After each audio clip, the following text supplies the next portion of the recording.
Hello cooking stars, welcome back to our channel. ఈరోజైతే మనం చేపల పులుసు ఎలా తయారు చేసుకోవాలో చెప్తానండి. నీచు వాసన రాకుండా కమ్మనైన టేస్ట్తో ఎలా ఉంటుందో మీకైతే చూస్తున్నాను. అంతకన్నా ముందైతే మన ఛానల్ని సబ్స్క్రైబ్ చేసి లైక్ చేసేయండి. మీ ఫ్రెండ్స్ అండ్ ఫ్యామిలీ మెంబర్స్ కూడా షేర్ చేసేయండి. నేనైతే ఇక్కడ ఫిష్కి మీడియం సైజు పెద్ద ఉల్లిపాయలు ఒక 3 తీసుకున్నానండి. అలాగే 2 టమాటాలు తీసుకున్నాను. నేనైతే ఉల్లిపాయలు ఫ్రై చేసుకోవడానికి అని చెప్పి ఈ విధంగా అయితే కట్ చేసుకున్నాను.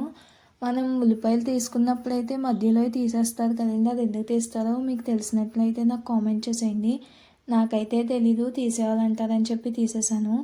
ఈ విధంగా కట్ చేసుకున్నానండి. కట్ చేసుకున్న వాటిని నేనైతే ఒక బాండీ పెట్టుకున్నాను.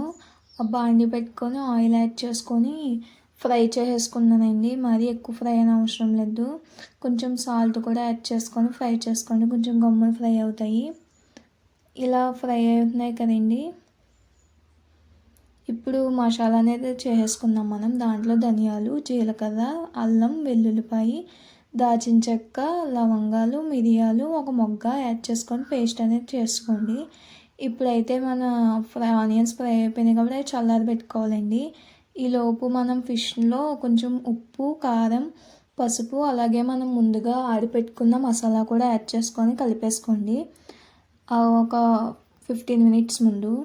ఇప్పుడు మనం ముందుగా పెట్టుకున్న దాంట్లో వెల్లుల్లిపాయలు, అల్లం వేసి పేస్ట్ చేసుకోవాలండి. ఇప్పుడు దాంట్లోనే బ్యాండ్ పెట్టుకొని ఆయిల్ అనేది యాడ్ చేసుకోండి. కొంచెం ఫిష్ కాబట్టి ఎక్కువే పడుతుంది. దాంట్లో ఆవాలు, మెంతులు యాడ్ చేసుకొని దాంట్లో ముందుగా ఆడిపెట్టుకున్న మసాలా అనేది ఒక 50% యాడ్ చేసుకోండి. దాంట్లో ముందుగా ఆడిపెట్టుకున్న ఉల్లిపాయ పేస్ట్ కూడా యాడ్ చేసుకోండి, పచ్చిమిరపకాయలు కూడా.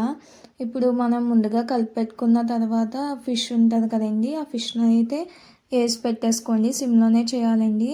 ఇప్పుడు చింతపండు నానబెట్టుకోండి. మీకు ఎంత అయితే ఫిష్ తీసుకుంటున్నారో దానికి సరిపోయినంత ఒకసారి కలుపుకోండి. గరిటె పెడితే విరిగిపోద్దండి చేప ముక్కలు అనేవి. దాంట్లో మీకు సాల్ట్ అనేది అడ్జస్ట్ చేసుకోండి. ఉప్పు, కారం, కొంచెం కొత్తిమీర యాడ్ చేసి కాసేపు అలా వదిలేయండి.